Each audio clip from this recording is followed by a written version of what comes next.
So as a rookie owner, I struggled. Now when I say struggled, I have proof, and I don't think anybody else has this proof, but I have the proof of the old leader magazines where we used to rank everybody, not just the top players got ranked, the best all the way to the worst, and I was at the basement.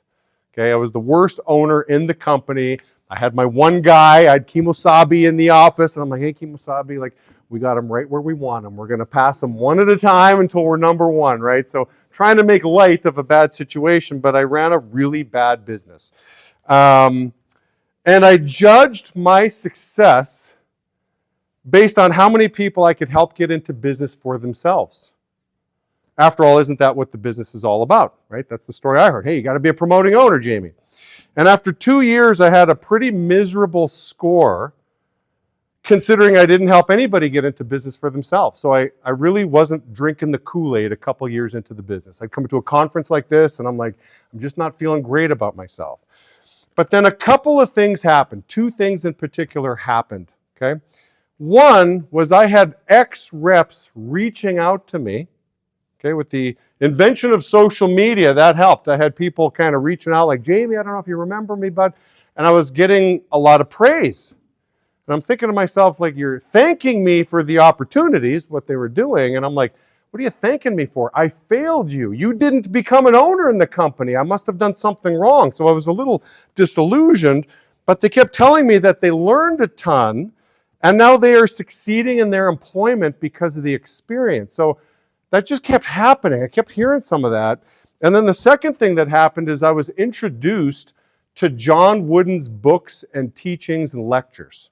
Now, John Wooden is the old Wizard of Westwood, coached the UCLA men's basketball team years ago, back in the 60s and 70s. And, you know, he was the wizard. He won 10 NCAA championships there. Kareem Abdul-Jabbar, Bill Walton, the list goes on. I mean, this guy was just dripping success.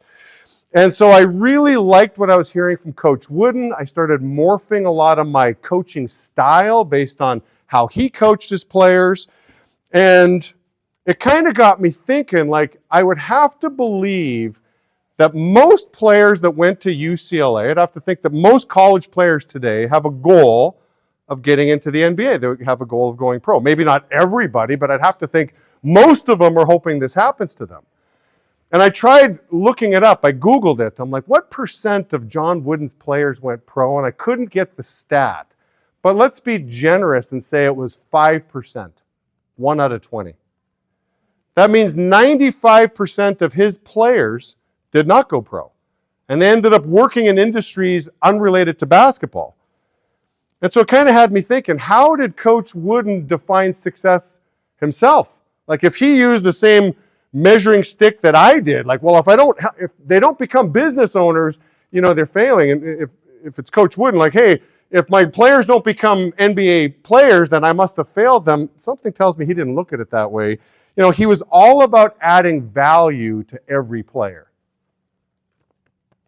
Some of the players even commented that this was interesting at some of these seminars. Coach Wooden would be on stage with some of these old players. Like, I think he ran seminars until he was like 98, 99 years old. Interesting to listen to these conversations. And some of the players commented that they learned more about how to treat a lady and marriage than they ever learned about basketball. So again, Coach Wooden was all about adding value to his people. And so my question to you is, what specific value do you bring to the table?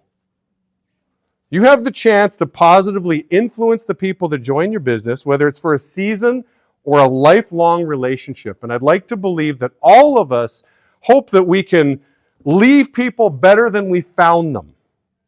And so ultimately, I'm going to echo Michael here, working with you is the opportunity. And so I want to do an exercise here for the next 5 minutes. I want you guys to grab a partner, okay? So just one-on-one, and you guys are just going to verbalize. You're going to think about this. If you haven't asked yourself this question before, you're going to ask it now. What specific value are you, the owner, bringing to your business?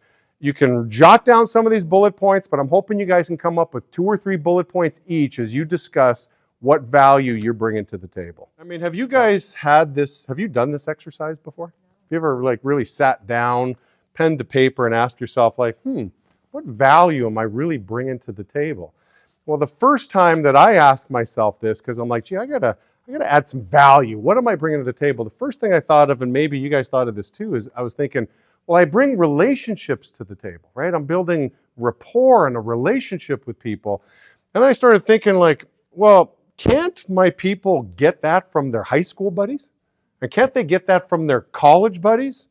I'm not saying building relationships is a bad thing by any means. I just think it can't be standalone. You have to couple that with something else. And so to put it under the big umbrella, so I kind of like, hey, kind of a 1-2 punch here.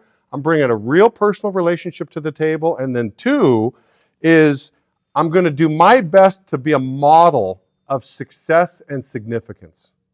Everything you guys were saying, I could probably put under that umbrella of like, well, you're developing success and significance. And listen, if you're modeling that, well, listen, just do what I do. And that's the best way to teach somebody is to model the behaviors, right?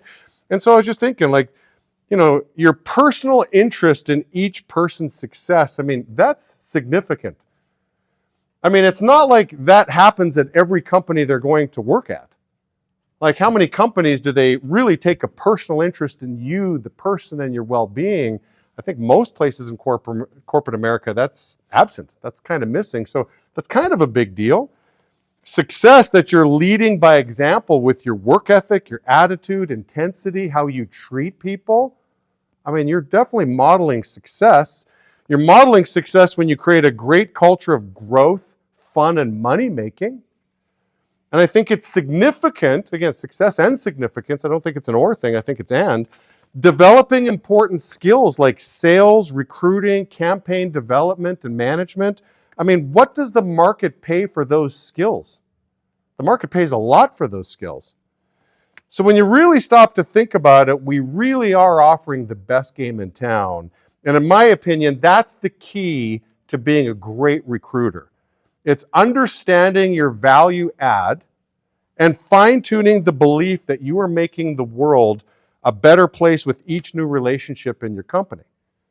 So we got to walk the walk and talk the talk with confidence, knowing that we are offering an amazing opportunity for personal and professional growth, in my opinion, the best in the world. Maybe you need to figure out the value proposition that you truly have. Okay, so the way I look at it is anybody coming into this business, okay? Like I interview people in LA all the time that they'll ask me, they'll be like, Jamie, I got an interview at Google, I got an interview at Tesla, why should I come work with you? And I'm like, dude, I got the best game in town. And I'll look them in the outside, I got the best game in town. Now, if what you prioritize is year one income, then go to Google, go to Tesla, I can't compete. If that's what's most important to you.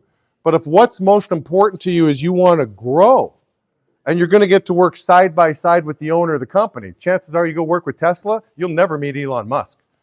You'll never meet Sergey over at Google, but you'll meet me every day for 12, 14 hours a day. So you're going to have mentorship from the owner of the company that takes an interest in the people that he works with. And if you're looking for, again, growth, and if year 5 income is more important, I got the best game in town. You'll make more here than you will over there in year 5 if you play your cards right here with me. But if, again, it's all about year 1, then, yeah, you don't want to work with this company. That's my pitch. But again, I know my value proposition. I know how the business works. I know the character development in this business. So my best friend that worked with me only lasted 4 months. He moved on, but he's a better person today because of the business. Thank God he worked with me because he totally changed his major when he decided to go back to school, and he did something that was way more in his wheelhouse. So I think this business might have helped him discover that.